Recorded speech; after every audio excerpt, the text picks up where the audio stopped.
wonderful job on you. Go home and tell your father that we're marrying just like regular people do. Then ask her what she did, ask father what he did, when both of them pleaded that love was all they needed. Go home and tell your mother that her beautiful child is gonna belong to me.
Hello and welcome once again to the Dr. Zeero Xiron Free Magic Secrets Show, where we investigate magic in all of its forms throughout world history, all kinds of mind power techniques and ways to ascend and evolve and such.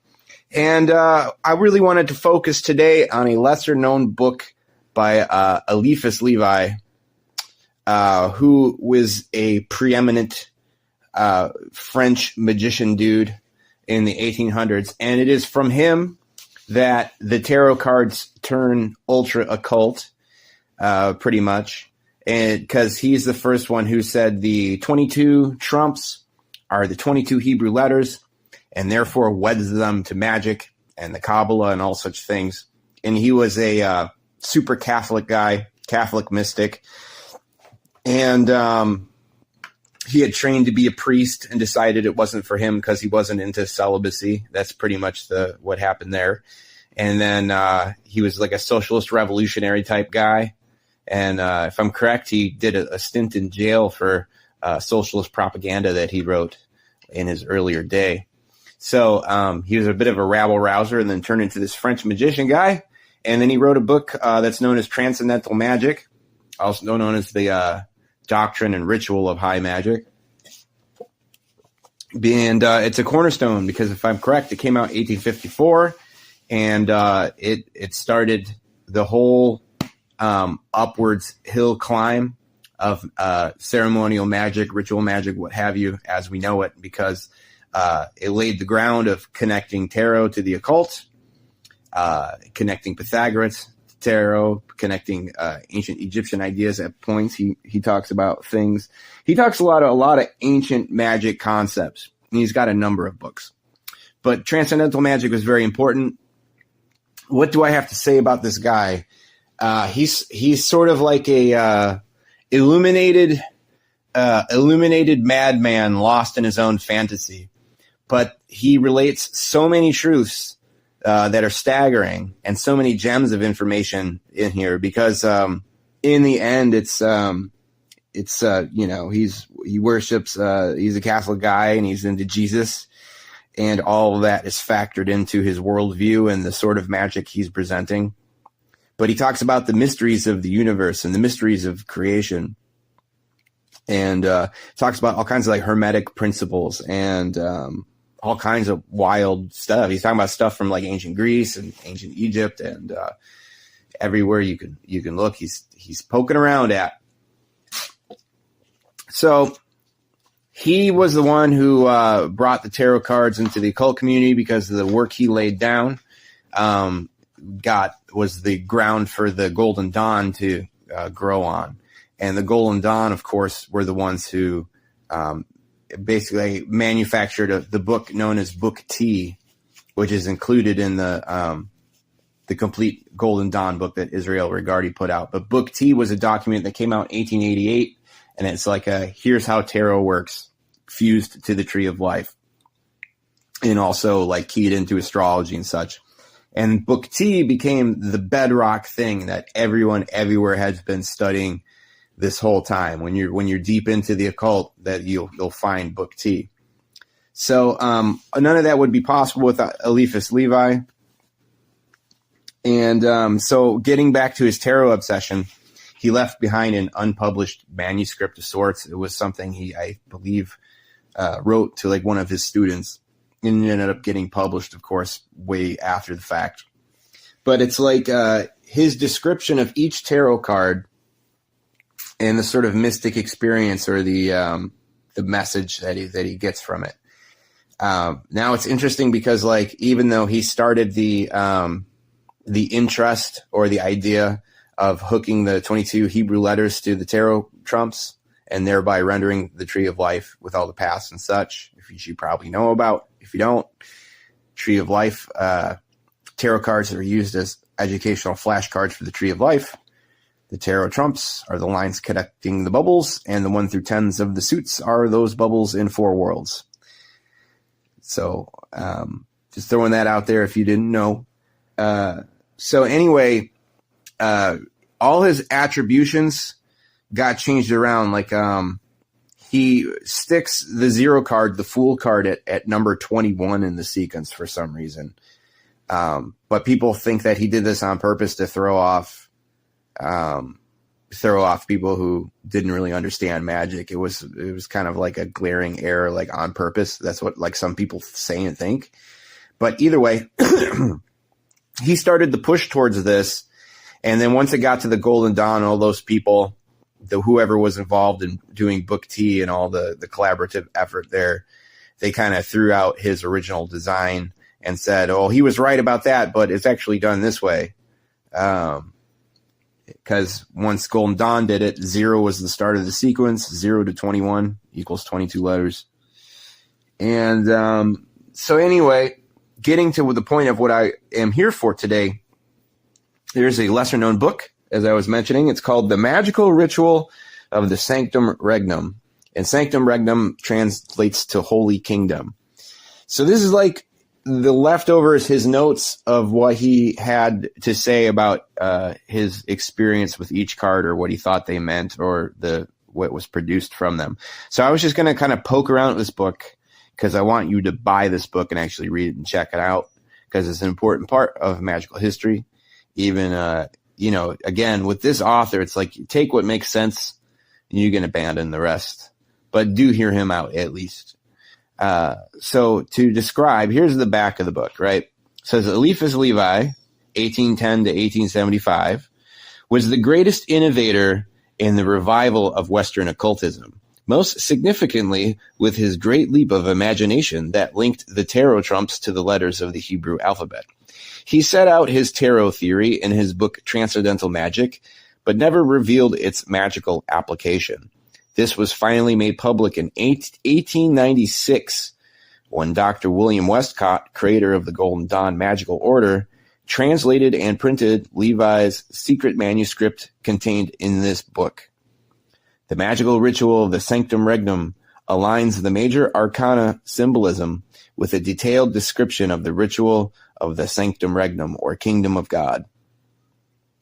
Robert Gilbert's introduction details the history of the manuscript as it passed from Baron Spedaleary, Levi's friend, disciple, and literary heir, to Anna Kingsford and Edward Maitland, and finally to William Westcott.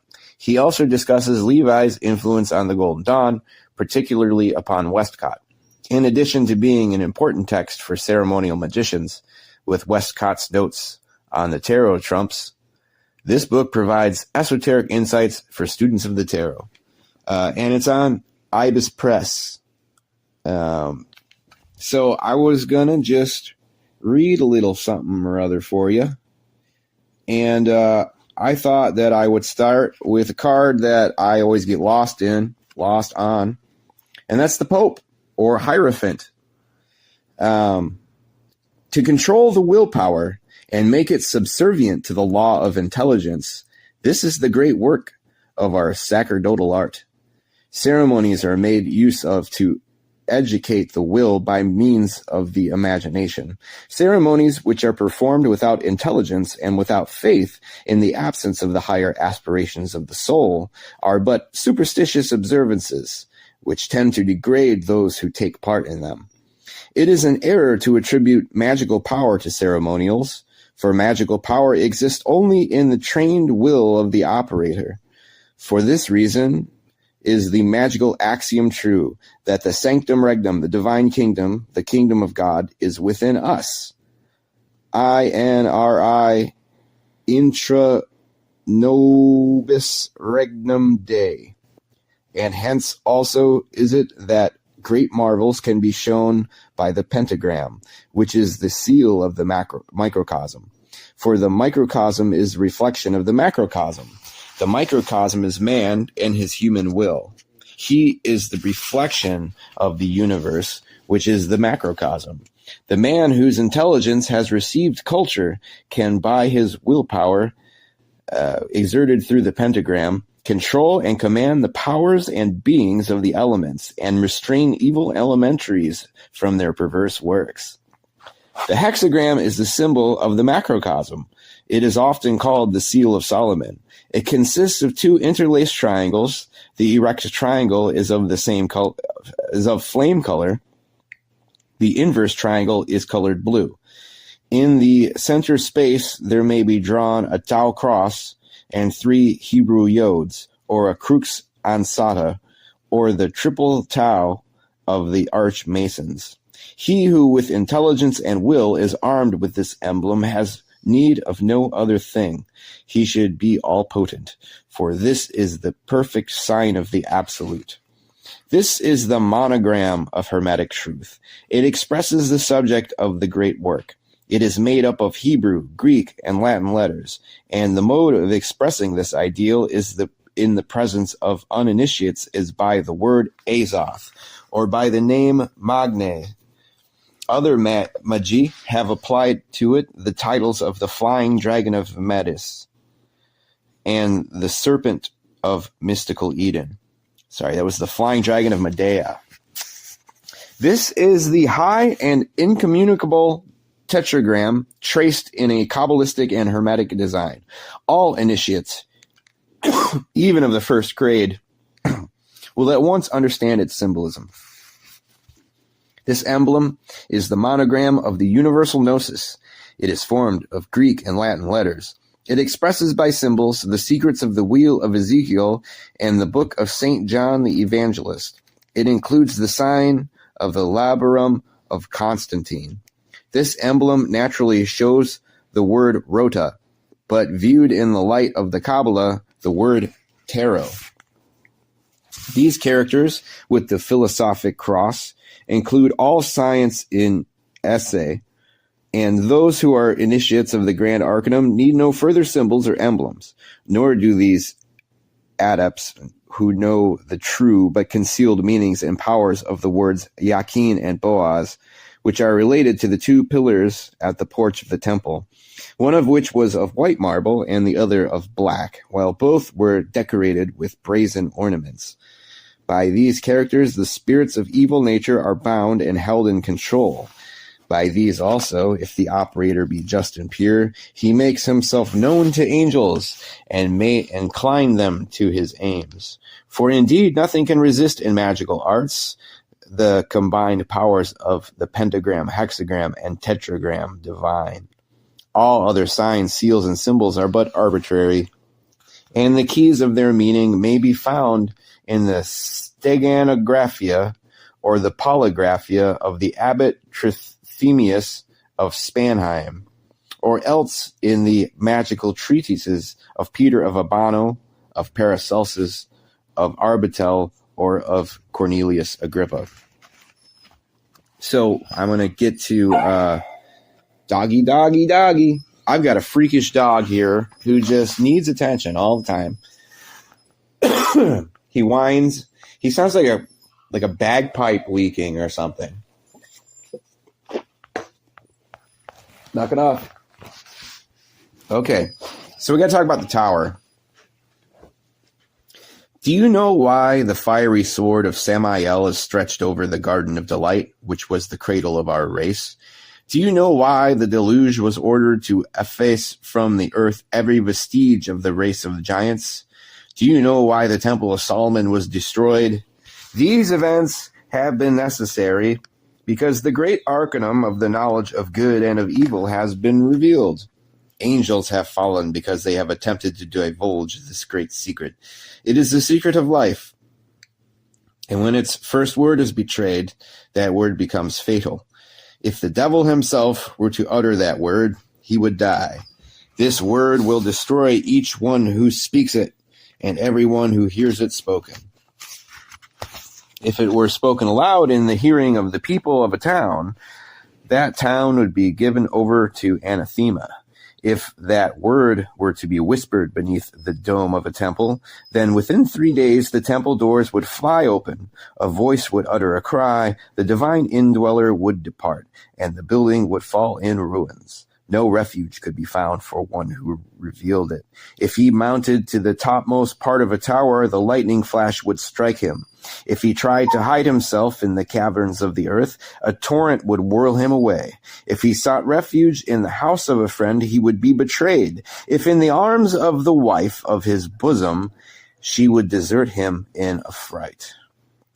In his passion of despair, he would renounce his science and knowledge, and condemning himself to the same blindness as did Oedipus, would shriek out, "I have profaned the bed of my mother." Happy is the man who solves the enigma of the Sphinx, but wretched is he who retails the answer to another. He who has solved the secret and guards its secrecy is as the king of earth. He disdains mere riches, is inaccessible to any suffering or fear from destiny. He could await with a smile the crash of worlds. This secret is, moreover, profaned and falsified by its mere revelation, and never yet has a just or true idea come from its betrayal. Those who possess it have found it. Those who pronounce it for others to hear have lost it already. So, I wanted to talk about the devil card, because it's a good one.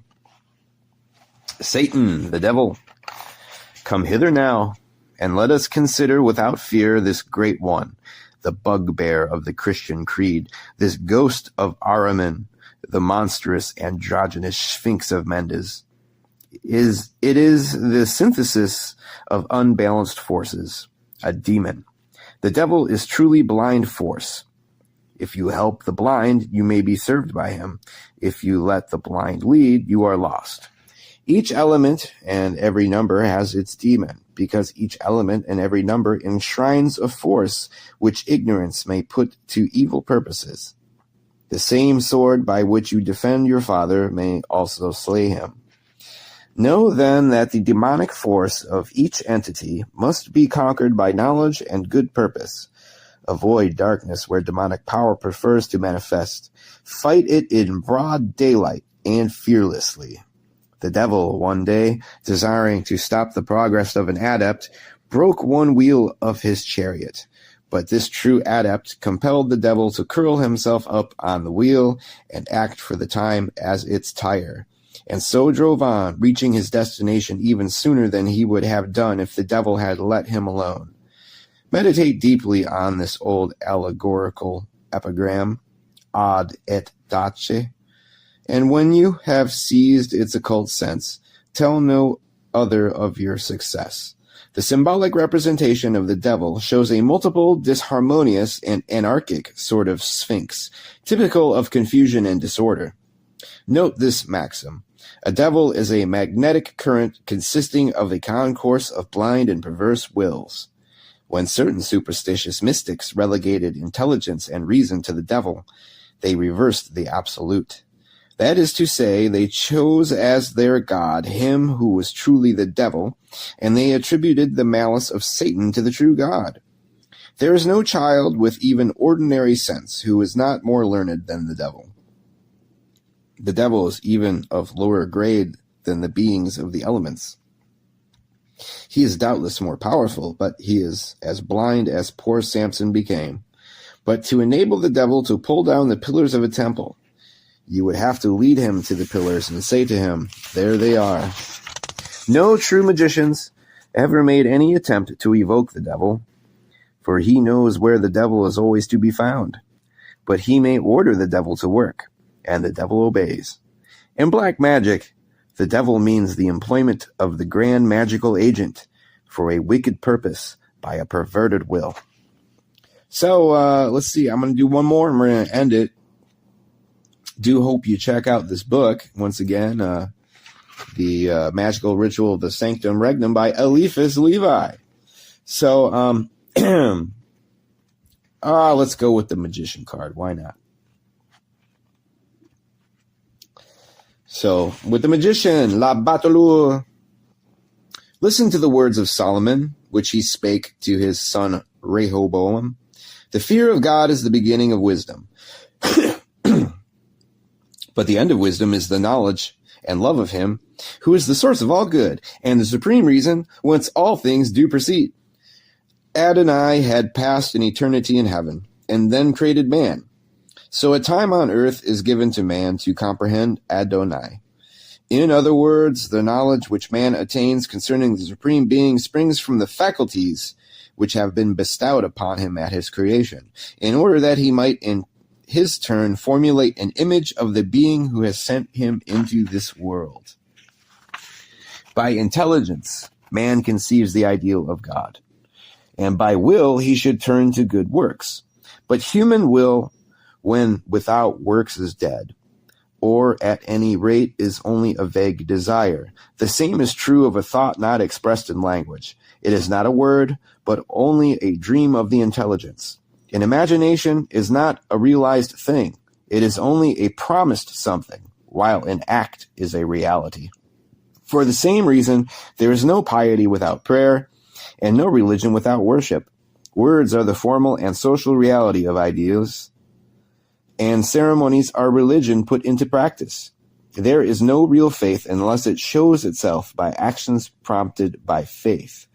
A formulated expression in words, confirmed by actions, demonstrates the two powers of a human soul. To work it is necessary to will, and to will it is necessary to formulate the desire. Actions imply ideas, even if the ideals are not themselves translated into acts. Thought is the life of intelligence. Words show the creative force of thought, while actions are the last effort of words and the desirable complement of words. Words have been spoken. Thought has been translated into action. By the act of creating, speech has taken place. A word is the requisite formula of a thought. An act is an exhibition of will. This is why prayer is a necessity, and may obtain all that it asks. A prayer is a perfected act of the will. It is a link connecting human words with the divine will. All ceremonies, consecrations, ablutions, and sacrifices are prayers in action and are symbolic formulas. And they are the most potent prayers because they are translations of word into action, showing willpower and persistence, seeing that they require a more constrained attention than silent prayer, or prayer expressed in words, and so they constitute real work, and such work demands a man's whole energy. All right, that was your lesson for today. I'll just add that Dr. Zeero does not buy into prayer, because prayer, in the mind of Dr. Zeero, is kind of like a form of groveling. Now, I guess he kind of explained it in a different way, that giving a sacrifice or a sacrament of some sort is a form of prayer. But I don't know, that's up for debate. I think this and that. It's not really my time for the bullpen editorial. Blah, blah, blah, hickety smackety. Check out the book. Hit the subscribe button. Let people know I exist. Post these videos places. Like Reddit or Facebook or X. Or, I don't know, wherever you guys do the thing. So, yeah, check it out. Hit the videos tab, scroll down. There's like 230 plus videos on all kinds of different topics. And if you listen to everything I ever put out that's available to you for free, you will have the education of a wizardly individual. You will be the equivalent of a medieval wizard, or you will at least know all the ways to find the information that you truly need. So I kind of lay down all the breadcrumbs on all kinds of trails, and this whole show is about leading you to those breadcrumbs, and then off on the trails you go, whatever suits your fancy, So yakety smackety, hail Arkham, and here's your hot rockin' outro for the day. See you guys.